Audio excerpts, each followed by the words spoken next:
And welcome once again to Living in the 21st Century. Joining me in the studio today is Tal Shalom Kobe. She is the Director of Women in World Jazz. Tal, it's a pleasure having you here today. I'm grateful to be here. Thank you, Errol. Thank you. So I understand that we are basically celebrating the month of women in world jazz. Could you tell us a little bit about your organization? Yeah, this is a group, an ensemble musical group that is dedicated to feature works by women composers, poets, and lyricists from the US and around the world. Yes. We try to bring audiences a little bit of a taste of what the music sounds like in different cultures and different eras. Okay. So basically, what is the meaning of the words world jazz? Give us a more in-depth insight as to what it's really all about. So world jazz, I'm not even sure that these two words go together as a term, but it's a reflection of where we're coming from. Personally, I have a strong background in jazz, but my taste was always eclectic, and I had a soft spot for music from around the world, folk music from around the world in particular. When I came here to the States some years ago, I enrolled at Berklee College of Music. Beautiful. And I had a chance to meet a lot of musicians from around the world and collaborate with musicians from Asia, from the Middle East, from the US, from Europe. And that broadened my horizons to what's out there. Okay. And since then, been doing a lot of studying and That's researching, trying to find more folk music. So the integration of jazz and world brought together the term world jazz. Excellent. And I also recognize that who are some of these women that you feature in your group? What major role do they really play? Yeah, so in our concerts, in a typical concert, we try to feature between 8 to 9 composers, lyricists, poets. We start right here in the US, and in fact, our first concert featured Billie Holiday, Dorothy Fields came later, people like Bessie Smith. And then we go abroad. Yes. And the purpose is to sort of find women that forged the way, that served as pioneers in their cultures. As you probably recognize, nowadays things are much easier in terms of women in the arts, but it wasn't always so. That's so we correct. look out to these women that... I am very, really impressed that not only that women have come a long way, opposed to so many years, but having women in world jazz playing a major role in the music environment, and now dedicating this moment and to Women's Month, I am glad that women can actually come to a point in their lives where they can stand independently and function with more freedom, opposed to women who were in the clutches of men. It's sad to put it that way sometimes. But say clutches of their culture. Well, or right, the conventions of, of the time. Exactly. Yeah. So that's really a great achievement. So tell me, what about what kind of ages of young women you would find in your group, and is there places that these can easily get involved, or branches you got located at specific areas? Tell us a little bit about that. So are you asking about Women Yes. in World Jazz members? Yes. Yeah. Right. So apart from me, I'm the director of Women in World Jazz. Yes. We're 5 female musicians. Okay. We all have a strong background in jazz, Okay. but we also have a strong commitment to education. We're all educators in different capacities. Excellent. And each one of us bring slightly different skills to the group, and we work very collaboratively. Yes. For instance, Candida, our lead singer, Okay. she's a second generation Cape Verdean, and she dubs it as Capo Americana. And she knows a lot about Cape Verdean music. Yes. She's been playing this music for a long time. She also has a strong understanding of jazz. So she brings all of this, the Cape Verdean culture, the jazz culture, and her own charismatic persona to the band, and Yes. that enhances what we can put forth. Another individual in our band, and she's also a vocalist, is Lori Goldsmith. Okay. She has a wonderful background as a songwriter, Yes. and she brings that experience into the band, as well as being a wonderful guitar player in the styles of jazz, blues, reggae. Yes. Beautiful. And there's two more. We have Rivika, who plays all the saxes, as well as clarinet and flute. Very And versatile. yeah, she's from Japan, and she opens the door for us to Japanese culture. In fact, she taught us a little bit of how to sing in Japanese, which you might hear later Okay, great. when we perform this. She's a wonderful jazz player, great improviser. So we're really lucky to have her. Beautiful. And last but not least, we have Jillian DeLear, who's Okay. our drummer. She comes from a strong background of jazz and blues. She brings a lot of energy into the band. And she herself is interested in Latin music, which also is very close to my heart. So we were able to use her skills as a strong Latin player as well. Excellent. Well, I see clearly that you would have set a precedent where young women would want to aspire to do the things that you're doing. And let's say, for example, that young women out there want to get involved in your group or even establish a group under your name. Would there be some form of a franchise system you would put in place that you can make Women in World Jazz really an international force to reckon with? That's a wonderful direction. And Yes. to be honest, I haven't considered quite this, Yes. but that could be maybe 2 steps ahead. Right now, we're focusing on the local community here in Greater Boston. Okay. We're trying to stay active in education, to bring this program to schools. We already have played and connected with audiences through libraries. We also play in community events.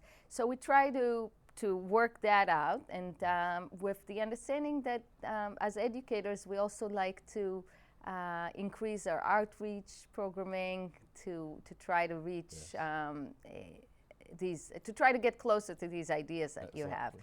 But going internationally would be a dream come Be true. excellent. It'll be wonderful. I like the word you're using here all the time, education, and it seems that the premise of your organization is actually established on education, not only in terms of music, but I found that there's a very social knitted organization where you can demonstrate different tastes of music from different cultures with different expertise, and you're making it into one compact piece of music in many areas. This is unique. Thank you. How did you actually, how you really actually get people with so many different backgrounds in music from different cultures come together and harmonize to produce, even if it's one piece of music that really fit the taste buds of multiple cultures at any given time? Well, first of all, this band coming together, it's a small miracle. It's lovely because we're all been in the scene of the jazz mostly and world music for a while. I appreciate you calling us young women. I sometimes think of us as more mature women, but we've been around, we've been playing together in different settings, and the bond was there. This particular band, Women in World Jazz, came together 2 years ago. So as under this name, we're playing only a little bit over 2 years ago, but we know each other for a long time. Concerning the other part of your question, when you ask me how are these things, how do we work out the collaborative process? We start with looking at women from around the world and US and try to think who would be a female composer or lyricist or poet that we like to feature, and also do a good job featuring that person. We find some details which we include in our concert. We talk a little bit about that female artist, and we have a slideshow that we include that shows scenes from her culture, country, some pictures of her. So people will be piqued and curious to find more about that individual. In addition to this, we also work on our own originals. And when we do that, we, as in any other arrangement in this band, we come up with suggestions for arrangements, and let's try this, let's try that, and things are coming together in a group. Beautiful, beautiful. So there were some other things we would have discussed in terms of women as a whole, and we know for a while, quite a bit, that even up to this day, there are still certain barriers of inequality that women are not treated. This is not to take you out of your zone, in any way, but we know of women today is still, even though there's some level of freedom, there's still some barriers there to be broken down. What kind of advice would you want to give to women, not only as an artist, a woman who establishing a foundation of freedom and to exercise your brilliance in form of music? How would you encourage young women today to really see themselves as independent and break away from the gravity of control of, as you said, some cultural experiences? How would you advise these women to really channel their knowledge and selves to independence? So, you know, I can only speak for myself and people around me. I always find that you just go ahead. Don't be afraid. Find who did it before you. Find your community that supports your ideas. When I came to the States, I started playing acoustic bass, which was not very, it wasn't associated with women, especially not in the jazz field. And I encountered some biases, as you mentioned, but I also experienced a lot of support from peers and teachers. And I decided not to be afraid and just to give it a try, try to play bass, try to be a jazz player. And I'm happy that, you know, I never looked back. I'm happy that I followed my dream. And my advice would be do the same and find these women that did this before you. And this is part of the reason why we feature these women. Some of them dated back to the 19th century, and they already stood up for women's rights back then when it comes to art. So don't be afraid. There's a wonderful resource if you go to Women International Day. They have a great website. The pledge this month is Be Bold for Change. And they have a list of things that anyone can find themselves in. Excellent. Would you encourage women to be more political today, to get more politically involved?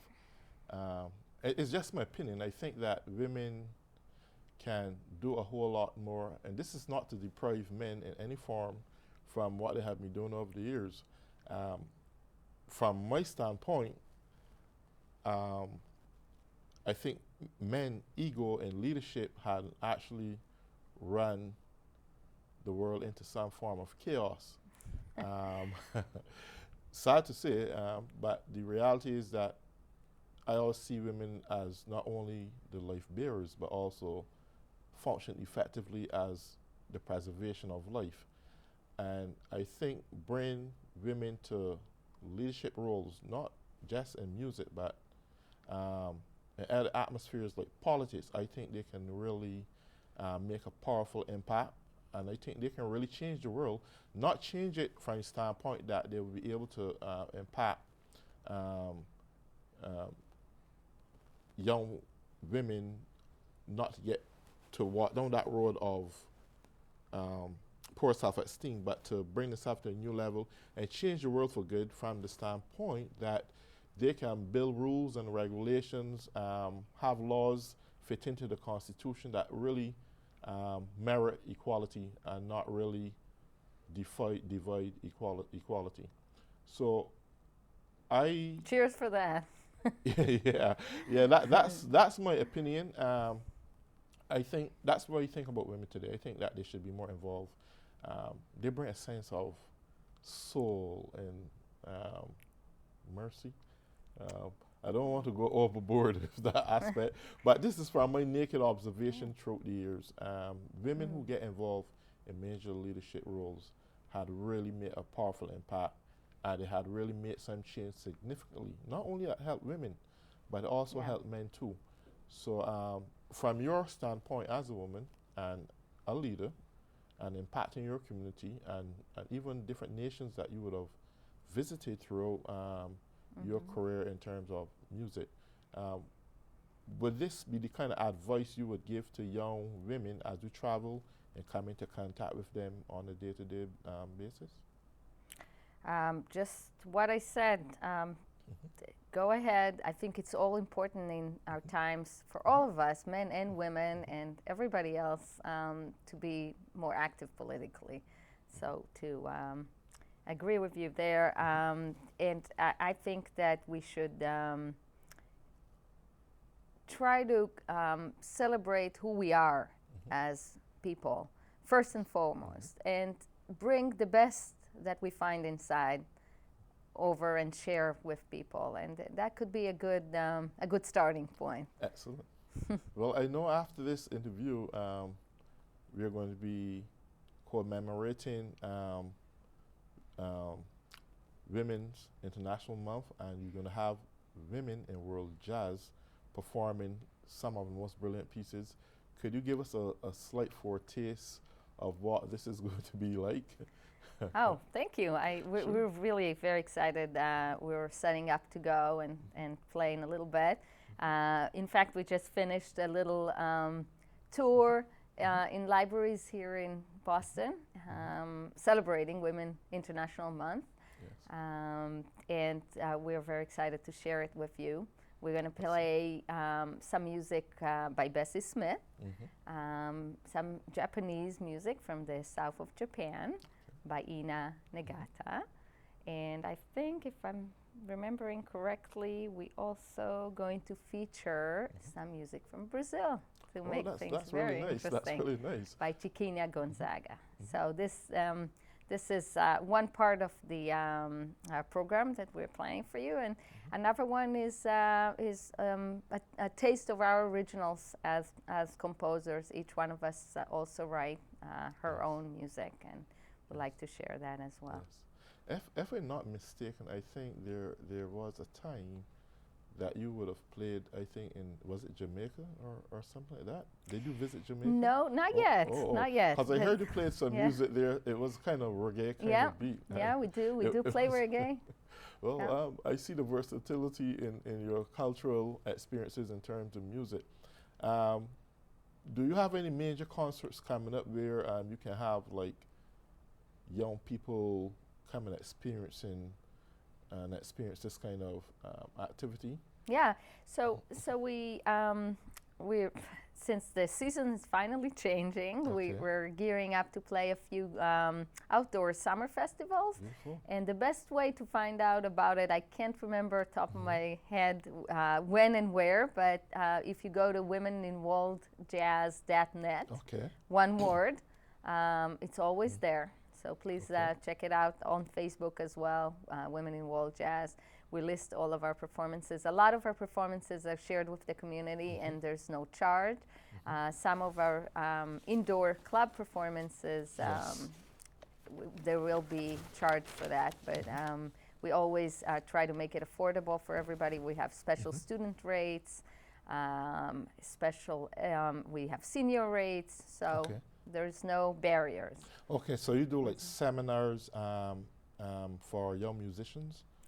Not quite seminars. I considered our concerts as a type of a lecture concert format in which we talk, explain a little bit, play the music, and when there's young people involved, like as kids, we try to have them participate. We call them up to point the country we're talking about. We have them play instruments, percussion instruments with us. So it's really fun and exciting. Right. And I must ask also, what is your medium to long-term vision in seeing women in world jazz? Is there any strategic plans you have laid out that would take your organization from just a community-based organization that catering for a specific region, but really penetrating the shores of other nations, or, as I said before, franchise? What's your medium to long-term plan in developing a project like this? Do you have any at this time, or? We'd love to reach further communities than Boston community. Not that there's not a lot to do here, but for instance, I had a woman calling me from Canada and asking me if we'll go and play in Ukraine. Apparently they have a festival there, and she thought that it will be very uplifting for the women folks in Ukraine to see an all-female band featuring female artists. So people are starting to take interest in this, and maybe a long-term idea is something along the lines that you suggested, to become an international, I don't know about franchise, but an international, a group that will be very active internationally. Because what I was thinking is that you don't necessarily have to have a franchise, but by impacting those who, we are in a heavily musical-oriented society right here in Massachusetts. From Boston to Newton, right across the lengths and breadths of Massachusetts. What could it be possible that you can have empowered small groups, whether it's at Berkeley College, whether it's some other school, to come together, make it possible that they can have licensure under your name, Women in Jazz, or whatever the effect, or you can even make it kind of unisex if you want. That would be good, that these young groups can actually carry on your legacy. Serve as ambassadors. Exactly. In I love that name, service ambassadors. Ambassadors, yes. I think that would be a good move in terms of really nourishing a new generation. The years really fly by pretty fast. I know. And I'm sure that when others watch this show and they recognize that a group as powerful as your group, and I said that firmly because what I've seen on television and what you were doing, and actually keeping members in your group together from different cultures and different lifestyles and so forth, it is something very cohesive, it's very strong, it's very unique. And that in its sense may seem micro, but the reality is if we can have people integrating and socially working together like this, it can, I'm telling you, for all this thing that we have been fighting for the past 100 years in terms of equality, and I often say this, music, the performing arts has a very strong impact. I couldn't agree more. On changing cultures. Absolutely. And I think your organization is a beacon in terms of doing this. And whatever goals, whatever you have to do, I never said it to a next person on any of my shows, but I think whatever you can do to really push your organization to the next level, to inspire a younger generation and to walk in this path, I think we can be changing the outlook of the world for good. in the form of music. It's beautiful. Let's hope so. We're definitely going to work very hard in the next few years to continue to do that. And I agree that music is in any art form actually, is a wonderful bridge between cultures and people. And there's, I had the fortune of experiencing firsthand what friendship you can develop with people that have a total different culture than yours. Sometimes even culture that feels very foreign to you, but through music you find a common language, and you come together and you found that things are not that different after all. That's true. Yeah.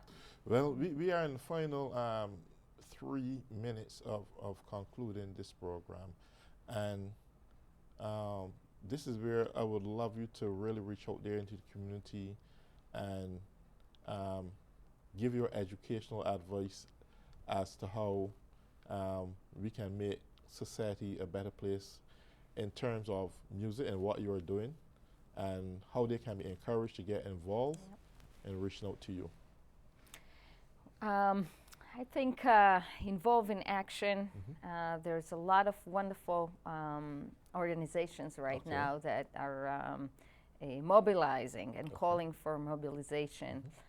We had the Women March very recently that was successful and inspiring. There's the Women International Month website that I think every woman needs to check out. It's not about feminism or extremism. It's just about owning to who you are and be proud of what you can do without restriction. So I'd say go meet people, forge friendships, work together, and find a common ground. Great. Well, Fal, I want to thank you so much. And Tal is the director for Women in World Jazz. And for all those who are watching at home, I want to say thank you. And please tune in to Tal's program, which will be coming up pretty shortly. Take good care. Have a nice day. Bye-bye.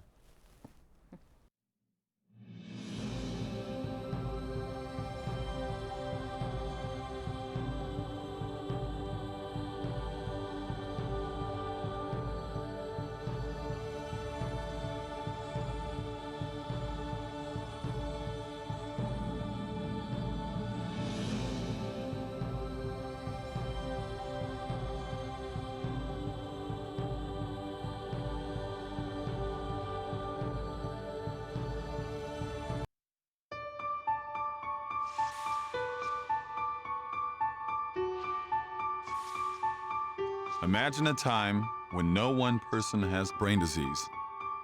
Imagine a time when no one person has Parkinson's disease. Or no one person has MS. No one person is debilitated by a stroke. And no family suffers the tragedy of Alzheimer's.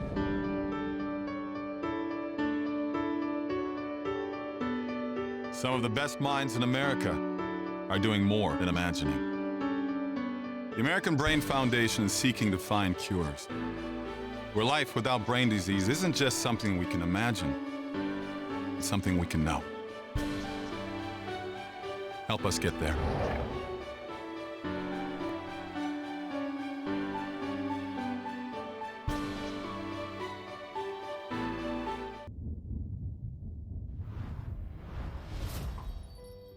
You may not realize it, but these words, often used to describe someone with a mental health condition, can be very harmful. In a country where 1 in 5 people are affected by a mental health condition, it's time for all of us to step up and change the conversation. Just because someone's struggle isn't obvious on the outside doesn't mean they aren't hurting on the inside. We need to see the person, not the condition. Join with me, pledge to be stigma-free.